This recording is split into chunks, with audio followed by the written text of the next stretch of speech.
Sans context, it's a pretty sad tune.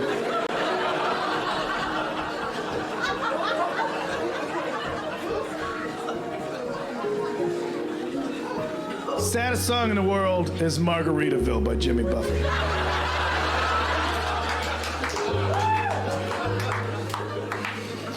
But not Margaritaville as it was written. You gotta think about what Margaritaville is now. Because now Margaritaville isn't a fictional location where some made up, relaxed dude like, I guess I screwed things up, whatever, que sera. Ooh, thatched roofed huts, white sand beach, I'll get over it. No. Margaritaville now that you know it's a real brick and mortar restaurant that sits in the parking lots of shopping malls throughout the country. If you listen to the lyrics of that song, but that's the setting, that's the darkest shit you've ever heard in your life.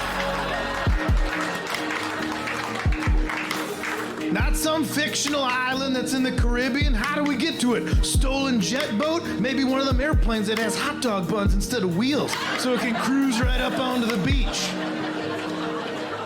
No, Margaritaville number 218, St. Paul, Minnesota, let's say early February. It's the tail end of a lunch rush. It's a community college dropout behind the bar just wiping off laminate menus. And there's a man sitting at the bar by himself, openly weeping into a basket of coconut shrimp.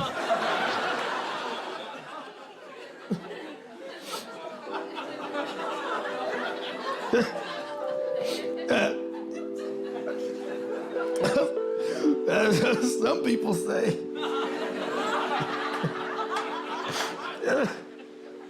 that's a woman to blame.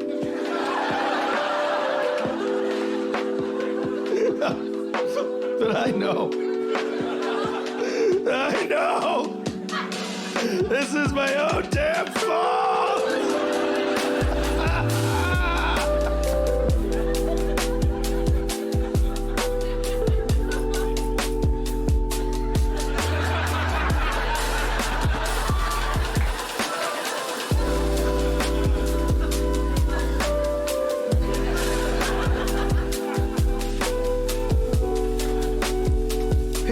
You want to get your shit together? There's families in here right now, bud.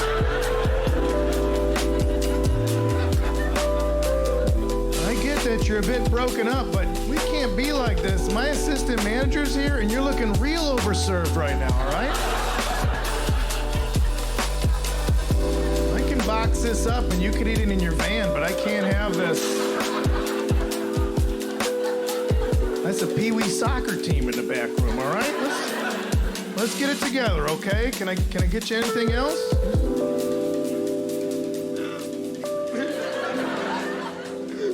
I'm just looking for my lost shaker of salt. There's one on every table. What the fuck does that even mean, man? Why are you wearing fucked up flip-flops? It's freezing outside. So pay less shoes across the parking lot. I'll give you the money for boots. That joke will be even better when I learn more lyrics to Margaritaville.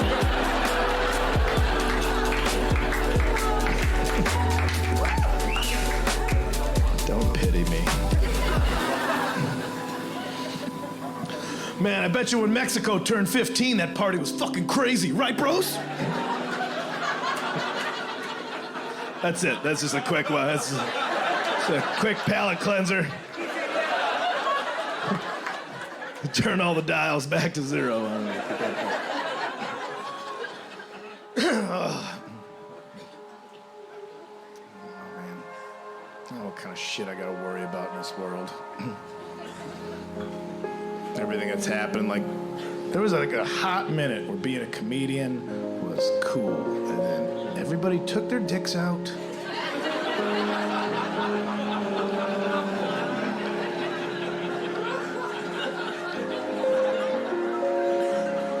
And that's the thing, because like I've never sexually harassed.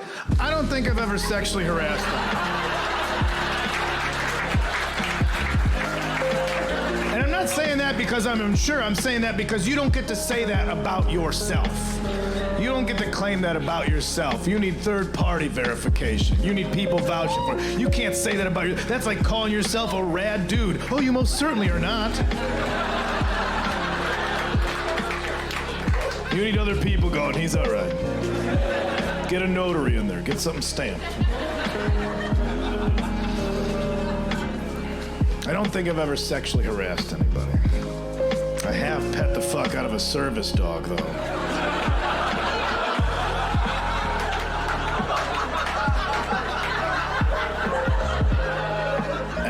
That's part of the same conversation.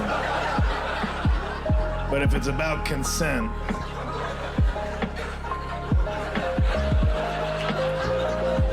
I didn't ask. I got right up in there. I was like, fuck your vest, girl. Get over here. Yeah! Get your scritches. You get your scritches. If I wasn't supposed to pet you, you wouldn't have been a dog. That's how the world works. That's how the world works. Ooh, let me get you by your tail. Ooh, look at your leg going. Look at that leg going. Ooh, yeah, your vest says no, but your body says yes. Yeah. Oh, shh, don't get nervous. He can't see us. Come on.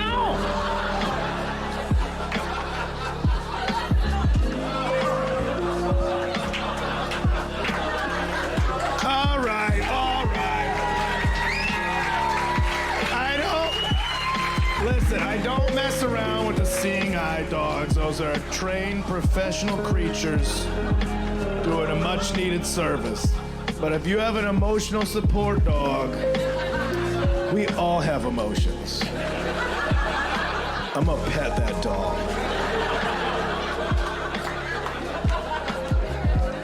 We all have emotions. That's what separates us from the psychopaths. How am I supposed to prove to you that I'm not a psychopath unless you let me pet your dog? Did you hear me? Let me pet your fucking dog! Because I want to prove to you I'm not a psychopath. Whatever.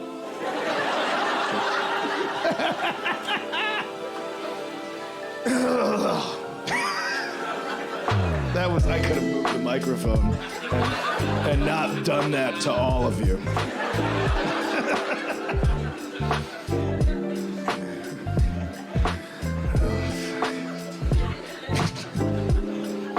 I don't know. People get mad about gentrification. Let me preface this one. This won't go on the recording, but I will say thank you. And if you hear me do bits that I've done before, I'm doing them because I'm recording them. So I'm sorry. You deserve new material, but I've just. See, that wasn't funny and didn't need to be said, but I wanted to let you know. Like I know. Oh well, thanks, man. You're the thumbs up guy about dying soon. All right. Please don't. I need fans that age. Every time I get a fan base, they die real quick. Okay, thanks. I appreciate you. Everybody's nice. No, I do. Okay, well, there's two stories. See, I told a story about getting kicked out of Canada. Or a story about a sex shop. You just went, I'm asking because I want feedback, so thank you. What's that? Canada one? Is anybody, you've been kicked out of Canada? You have.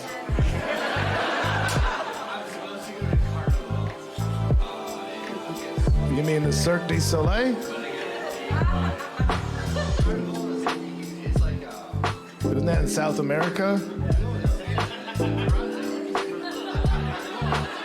I think you're going to the wrong one.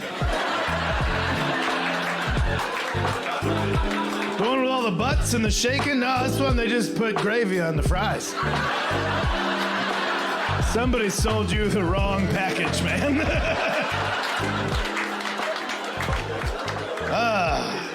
Mucho excitement for Carnival. Bienvenidos a Toronto.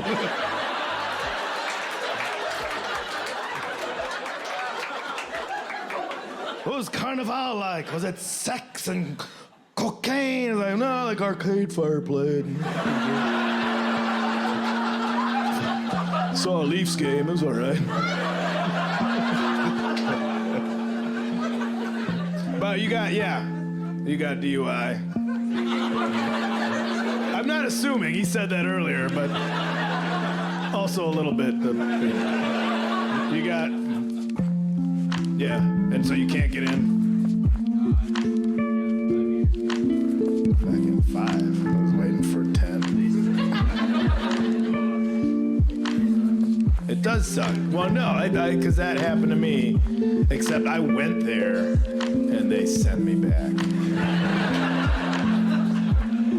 Because, yeah, I mean, I got a DUI too, and that's, I mean, you can make jokes about it, but there's no excuse. There's Lyft and there's Uber, and don't be stupid. I got lucky, because all I did was get caught. I didn't crash, I didn't hurt anybody, I just got pulled over, and that was the luckiest scenario. Because then when you get a DUI, you're like, can't believe I got a fucking DUI. And then you think about all the times that you drove drunk, and you're like, yeah, that's parcels out to about $20 a pop. Oh, this shit's cost me 10 grand. It's like, no, divide that up into all the times you should have gotten one.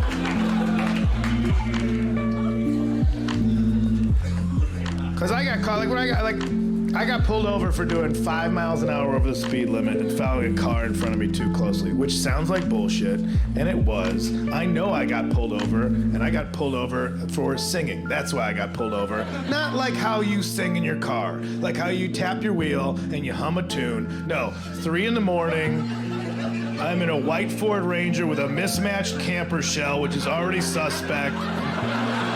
And it's this face in the front seat. And I wasn't singing, I was putting on a show. I was trying to win a goddamn Tony Award up there.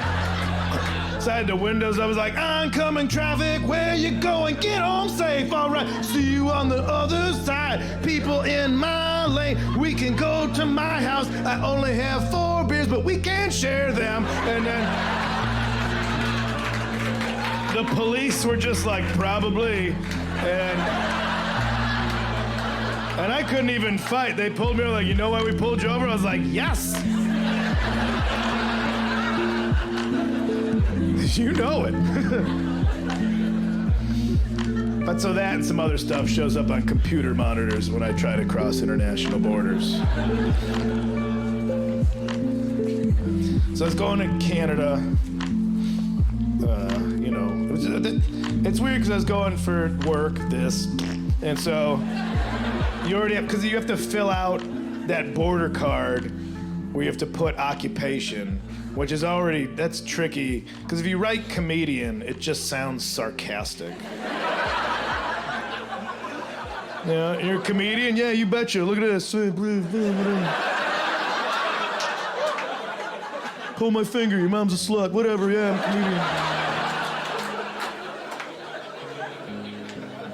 Sometimes I'll put writer, because I did write this stuff down in the notes app on my phone. But I'm never, when I'm put on the spot, I'm never articulate enough to like back that up. You know, like, oh, it says here that you're a writer. I'm like, fucking yeah.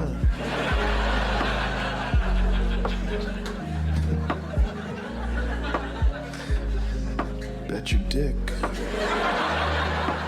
Did you just say bet your dick? Fucking yeah. Giveaway there is that if you're a writer, you put down author. That's giveaway there. Sometimes you put down entertainer, but they expect way too much when you do that shit. Especially going to Canada, they get all them fucking gymnasts and stuff up there. Like entertainer, we're unicycle, juggling penguins or something. Top hat full of glitter. So I get up to I was going to Calgary. That's what I was going for. Meh, yeah. A timid woo is all it deserves. Woo! Hey, nobody. Oh, yeah.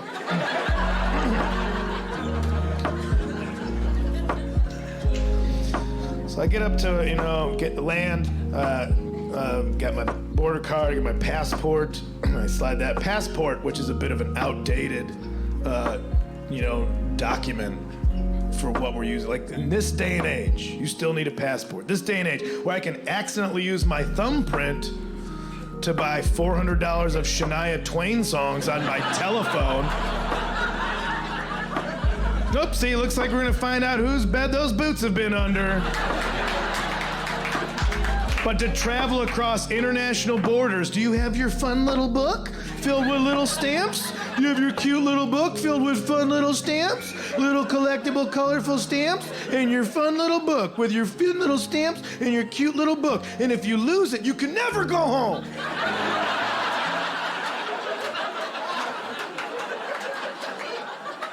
Ooh, what size should we make it? Oh, the most losable size.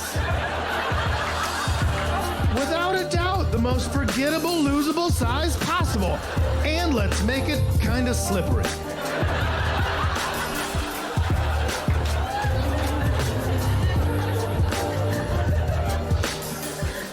So I give this to the border guard. And she's looking through it. She's like, what happened on this date and this date? And I explain. I'm like, I got the DUI, took care of it, paid all the fines, did all the classes, very remorseful, blah, blah, blah. And she just gives it a beat. She goes, well, we're sending you home. But just matter of factly, didn't no explain, we're sending you home.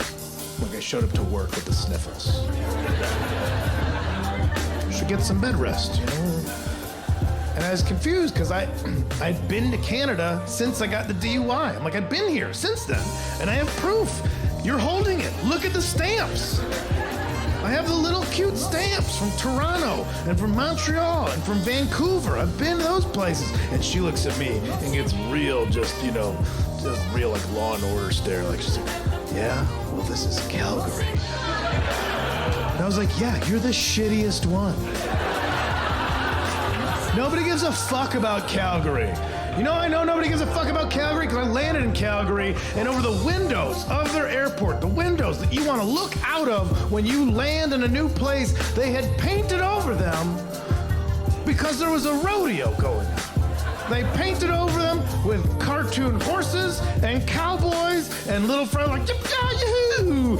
Don't forget to come to the rodeo. A guy might sit on a horse for a little while or whatever the fuck happens at a rodeo. You don't paint over the windows of your airport. Even Calgary knew, like, when you got there, like, let me see Calgary. They're like, it's not great. And so they knew to paint it over. That's not when you can paint over windows of a mattress store on 4th of July. That's when you use window paint. Like, everybody knows what mattresses look like. You don't need to see them. You need to know, like, hey, celebrate your freedom with a good night's rest and get a deal. Or you can paint over the windows of a piano store when it's going out of business, which is always. There's no such thing as a grand opening piano store. It's just one lonely guy going, man, I can't believe nobody wants to buy these living room Cadillacs, 90% off. That's when you paint the windows. But not at an international airport. The people want to know where they're at. And she just tells her, she's like, we're going to take your passport. The next flight back's in 3 hours. If you try to leave the airport, you'll be arrested. And so that's it. You come back here in 3 hours for your ticket and your passport back home. And I was just like, it was like so quick. And I was just, and I'm just left to wander the Calgary airport for 3 hours.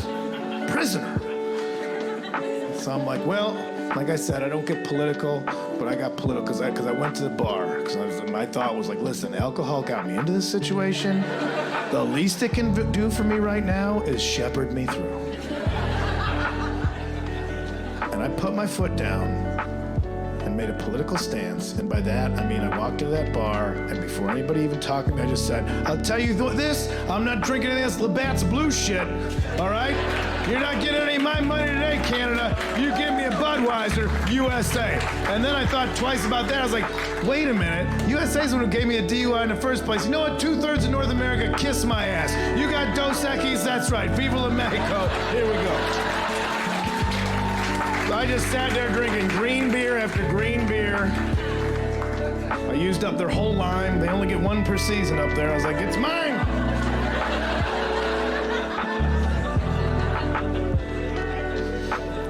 So I got 3 hours worth of beer drunk.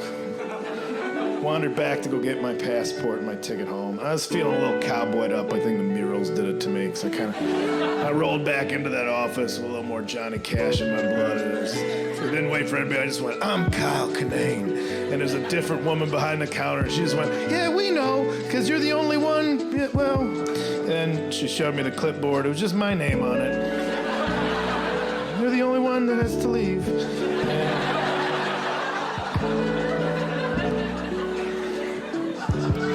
And then she yelled into a door behind the counter, back into the innards of the office. She just goes, he's here! And the side door opens up, and two of the largest Canadian stereotypes. Like, if you imagine a Canadian stereotype, that would come in second place.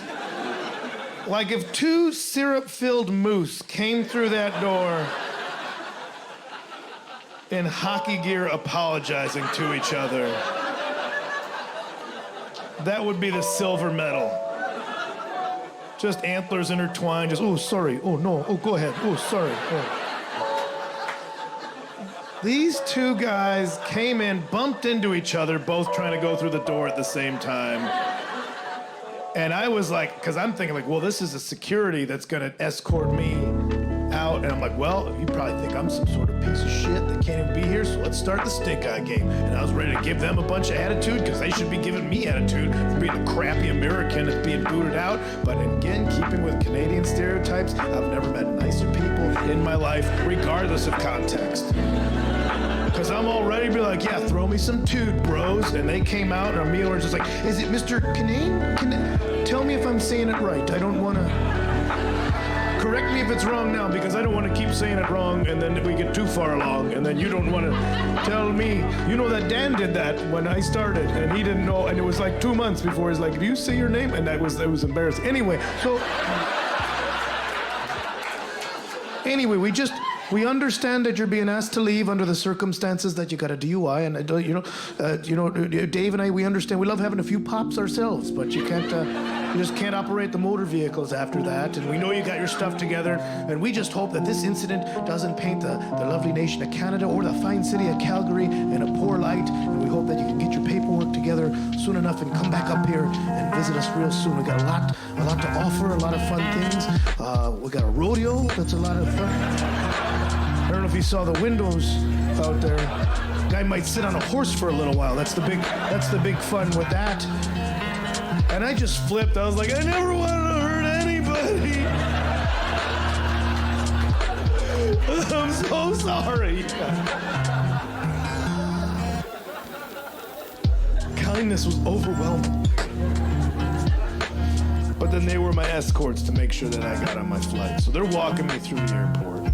And now I'm already like flight weary, 3 hours of beer drunk. And now everybody else in the airport is, looking at me because they see me with these two redwoods. Walking me, and they're looking like, who are you? I'm like, yeah, who am I? I'm a fancy little bitch, aren't I? They don't know I'm being kicked out, so I'm gonna take it. Now I'm royalty. Take a picture, Google it, whatever. You find self-esteem where you can find it.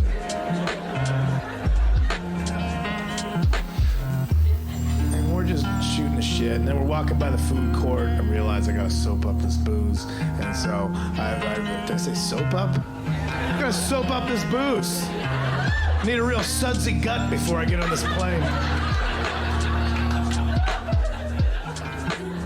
This whole recording went to shit right there. Just took a dump. You know what I meant. I'm gonna soak up this booze. Haha, nailed it. Don't say nailed it, because now they gotta edit that out.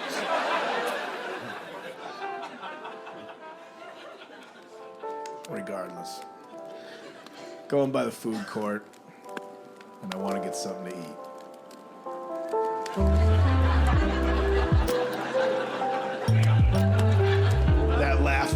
no sense. This guy's so funny, just say, "Wanna get something to eat?" Piss my pants. This kid's got it. It's got stuff.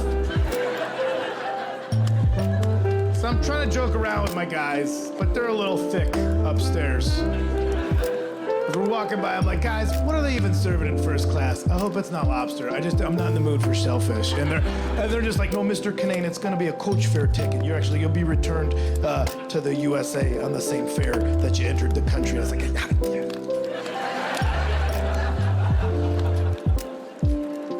So they let me go to the food court unsupervised. Lucky me.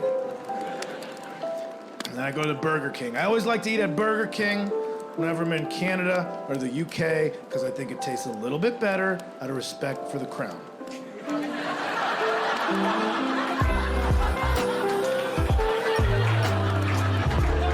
I always think they're in there like, what if she shows up? Make it nice.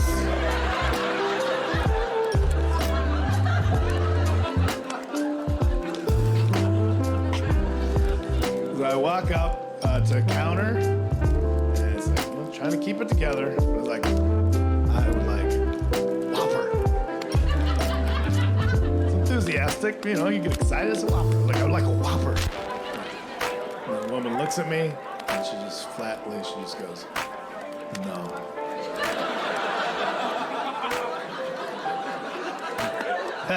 What? Had to double check, you know? We've all done that. Ordered the wrong menu item from the place that you're at. "I want a Crunchwrap Supreme." "Sir, this is a car wash." "What? Oh, man." I wonder when it started raining out. It was a nice day 2 minutes ago. You just stand in here and tell people this isn't Taco Bell? It's a weird job. Maybe you should redesign this car wash. Make it look less like a Spanish mission. I know Taco Bell hasn't had that architecture in decades, but still. How far can I weave off course with this bit? Pretty far.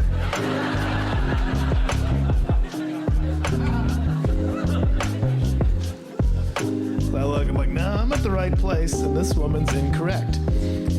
So I go back, I'm like, Whopper. Whopper. And I was like, oh wait, this is Canada, and it could be one of those parts that speaks French for no fucking reason whatsoever. It's not even a border country. Get it over it. You know? So I'm like, Wapapia. Wapapa. Wapia. Le Wapia. Fucking cheese, queso, fromage. Wapia con fromage. Wapapier con fromage. Double shit, I am hungry. Du wapapier con fromage. Double wapa. Fuck. I'm just like yelling and spitting at this lady. Wapapier, c'est fromage. Fromage du wapier, du. Fucking two of them. I'm just screaming, and I finally, I'm saying every letter. I'm like, what, con fromage? That one of those words is Spanish, but the other ones are French. Cut me some slack. And she looks at me and in perfect English just goes, we don't have any. And that's when I broke. As a human being, I broke. So I was like, you can't say that to me. That's an untruth. Because this is Burger King. This is where it lives. This is its home. That's your slogan. It's the home of the Whopper. And the Whopper's always home. Whopper's never not home. Whopper never takes a weekend off. Whopper's never like, oh, chicken tenders, watch over the shop. It's been a stressful week. I need to go to the countryside to collect my thoughts. Whopper's a hardest-working sandwich in a sandwich game. Whopper's the James Brown of sandwiches. Those are the last two statements I yelled at this stranger. I said, the Whopper's the James Brown of sandwiches. Now you're just fucking with me, Canada. And I ran off.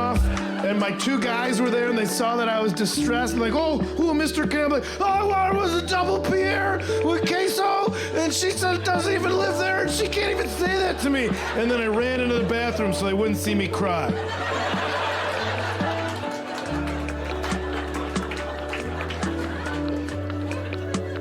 I don't know if you've ever had like one of those like long travel, drunk on top of a hangover cries, like just in a sink, no privacy. The businessmen washing their hands, you're just like, oh, this is who you are. This is who you are. The other men in your family have been in wars.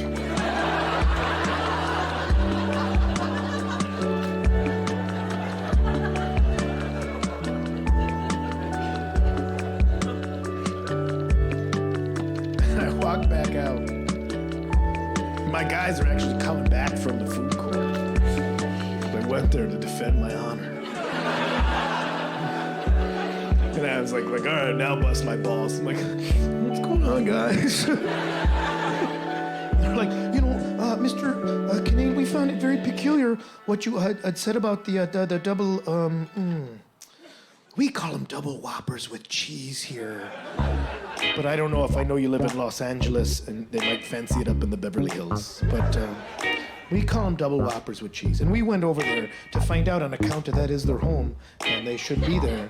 And the lady explained to us, she said that because it's an airport location, they only make a certain amount of the sandwiches for the day. And then when they run out of them, that's it, which is unfortunate for a customer like yourself. But they would rather run out of them than make too many of them. And then if they don't sell them, they would have to throw them out. And that's a travesty in Canada. I don't know. Because you don't realize how much effort it goes into making just a single Whopper with cheese there, because you gotta think you have the cows that donate the beef, and then you have the dairy, the cheese from the cows, same before they died, I guess, I don't know. But I believe there's mayonnaise that would fall into the same category as the cheese, and the people that make the cheese, and the lettuce, and the tomatoes, and the onions. I don't get onions myself, but Dave, you get onions. Yeah, anyway, so that, and the farmers, and the resources, and the bun, and the little seeds on the bun. And so we'd rather just not waste any of that and disappoint someone such as yourself. That's how Canada works. And I was just like, you guys can keep my passport. I don't have to go home. I'll live here, and you'll be my gay dads.